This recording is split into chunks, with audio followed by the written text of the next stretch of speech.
오늘 기자수첩 이야기는 좀 마음 무겁게 시작해야 할 것 같습니다. 예, 뭐 같은 얘기입니다. 믿었던 곳에서 이렇게 실망을 안기면 더 아프다는 얘기가 되겠는데 일주일 전 폭로된 삼성 미래전략실 장충기 전 차장의 휴대전화 메시지 내용 그리고 언론의 문제를 이야기해 보겠습니다. 문자 내용은 뭐 언론사 간부들이 벌인 취업 청탁, 인사 청탁, 노후에 한 자리 부탁한다는 그런 청탁. 그다음에 광고도 좀 많이 달라는 광고 유치 청탁. 그렇죠. 광고를 주시면 기사로 보답하겠다는 편파 특혜 보도 약속까지 또는 자기 조직의 직무를 수행하면서 얻은 정보를 삼성에 낱낱이 보고하는 행태도 드러났고요. 그러니까 결국 언론의 삼성에 대한 관계가 얼마나 굴종적인지 또 변태스러운지를 보여주는 그런 문자 메시지들이 다 지난주에 폭로가 됐던 거죠. 폭로가 되고 나서 보여준 언론의 행태도 국민들을 많이 실망시켰습니다. 예, 문자 내용이 폭로된 지난주 초반에 JTBC하고 한겨레 신문만이 방송 메인 뉴스와 신문 지면을 통해서 제대로 알렸고 나머지는 소극적이거나 아예 언급이 없었던 거죠. 여론이 들끓으니까 그제서야 이제 인터넷판 위주로 뉴스 보도가 나오기 시작했고요.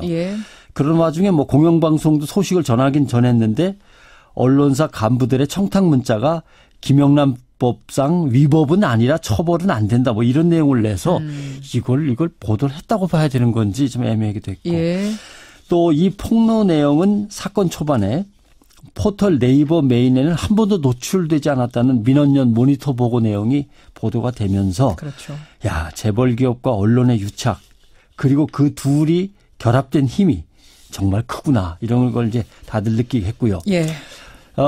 처음 생각해 볼 문자는 왜 청탁을 문자로 했지라고 하는 문제입니다. 문자로.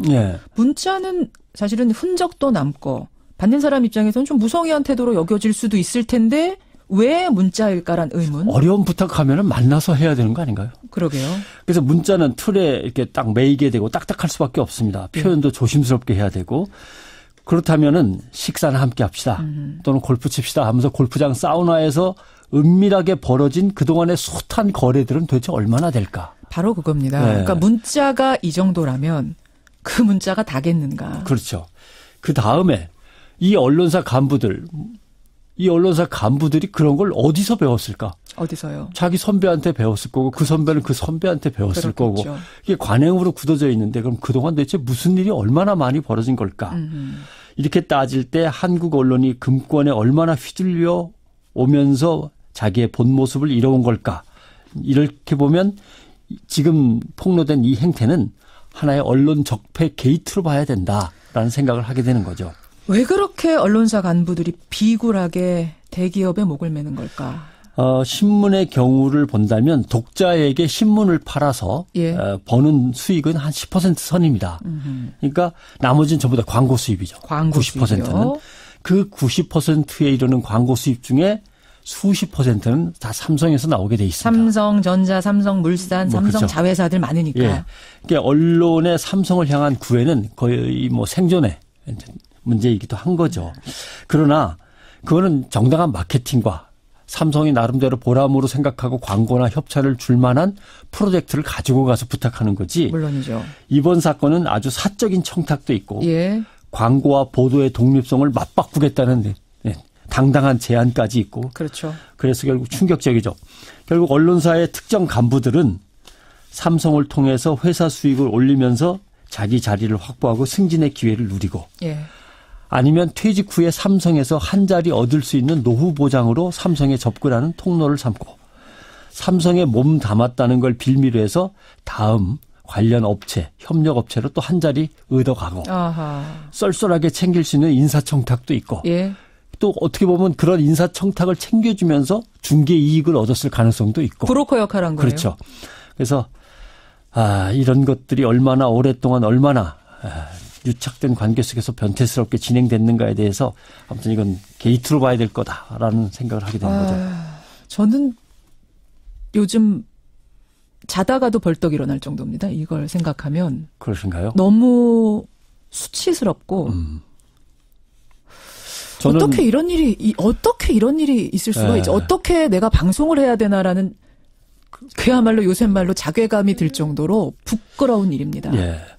이게 이제 처음에 언론의 보도 기능과 경영 기능은 완전히 분리가 돼 있었습니다. 예. 70년대 중반까지.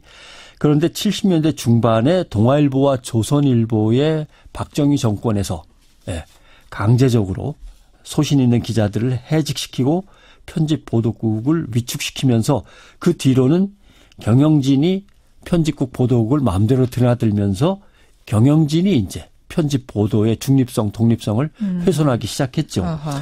그러다가 1990년대까지는 이렇게 진행돼 오다가 1990년대 중반에 김영삼 정권 때 언론을 무한 자유경쟁으로 그냥 시장을 열어버립니다. 예. 그러면서 언론사들끼리 생존 경쟁이 치열해지기 시작했죠. 아마 신문 보시면 선풍기 드립니다. 화장품 냉장고 드립니다. 그렇죠. 자전거 드립니다. 어떨 때는 현찰로 5만 원 드립니다. 10만 원 드립니다. 백화점 상품권도 있고요. 예. 그러면서 어떤 일이 벌어졌냐면 편집 보도를 담당하는 기자는 편집국이나 보도국에만 있었는데 하나씩 광고국으로 옮긴 거죠, 자리를. 왜냐하면 삼성을 취재했던 기자가 삼성에 가서 광고 달라 그러면 수주해야 되니까. 조금은 더 효과가 있지 않을까 이런 거죠. 그러다가 IMF 외환위기가 펑 터집니다. 언론사 구조조정이 실시되고 정리해고가 일어나면서 언론사도 쫄딱 망할 수 있는 거구나. 이런 이제 위기감 때문에 안 되겠다. 간부들도 보도국에서 일하다가 광고국으로 대거 가고 그다음부터는 아예 광고 책임자가 보도국, 편집국 간부들이 맡고 이러면서 문제가 이렇게 심각해진 거죠. 물론 그 흐름 속에서 상식과 합리적인 선을 지키려고 애를 쓰는 언론사들도 있습니다만 이제는 거의 모든 언론사의 관행입니다. 아휴, 참 너무 소개하면서도 마음이 아픈데 저희 CBS에서는 바로 이제 회사가 공식 사과문 내고 또 뉴스쇼의 주말판 이야기쇼에서 1시간 특집도 하고 했습니다만 기자들도 이런 또 것을 사과 성명 냈고 그렇죠. 기자협회에서 사과 성명 내고 했습니다만 이 마음 아픈 것 우리가 지켜왔던 소신이 어떤 문자에 무너진다는 게 참 가슴 저리게 아픈 아침인데 이거 바로 잡아야 하지 않겠습니까? 그 기자의 프로페셔널리즘이라는 것은 기자로서 취재 보도와 올바른 여론 형성을 향상시키기 위해서 작용하는 건 줄 알았습니다만 말씀하신 대로 보니까 이런 거죠. 공정과 객관성을 나는 늘 최고의 가치로 여기면서 수십 년간 언론에서 일한 괜찮은 사람입니다라고 하면서 그 사회적 신망을 얻는 후광 효과를 얻으려는 전술 전략으로 쓰이고 그래서 정치로도 나가고 또 언론이라는 거대한 동료 집단의 정보력과 영향력을 앞세워서 기업이나 관료들에게 접근해서 사적 거래를 트는 이게 기자의 프로페셔널이냐 안 되겠다.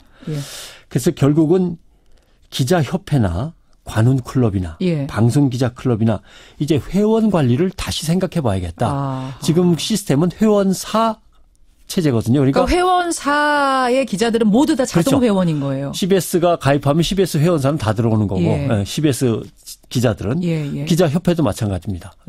회원사가 가입하는 건데 이렇게 비위 사실이 드러난 기자들에 대해서는 그리고 그 조직에 대해서는 협회 차원에서 뭔가 빼버리든지 아니면 징계를 하든지 그리고 그 회원사에 대해서는 경고를 주든지 물론이죠. 뭐 이런 식으로 해야 되지 않는가. 왜냐하면은 의사나 변호사와 달리 기자는 전문 대학원을 거치는 것도 아니잖아요.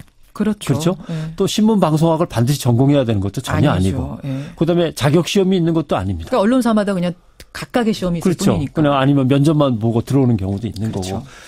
전문직 스스로 자정 능력을 발휘하지 못하면 기자라는 직업은 대단히 위태로운 직업입니다. 도덕성에 있어서. 물론입니다. 그래서 동종업계에서 동료들끼리의 압력이 필요하겠다. 그런 압력을 어떻게 행사하는 것이 언론의 중립성이나 독립성을 훼손하지 않고 기자들의 도덕성을 유지하는 길이 될까? 또는 언론사의 윤리를 갖다가 최소한 지키는 선이 될까? 이 정도를 우리가 생각해야 되고요. 아무튼 불미스러운 일로 국민께 실망과 심려를 끼쳐드린 거 다시금 사과를 드리고 저도 악관절이 아파서 식사하기가 불편했는데 의료진한테 물으니까 최근에 스트레스 많이 받으신 거 있으세요? 이렇게 묻더라고요. 아무튼 많이 부끄러운 일주를 보냈습니다만은 이걸 발판으로 더 나은 언론을 위해서 뭔가 환골탈태하는 계기를 삼아야겠죠. 눈물이 나는 아침입니다. 예, 변상욱대 기자 수고하셨습니다. 네.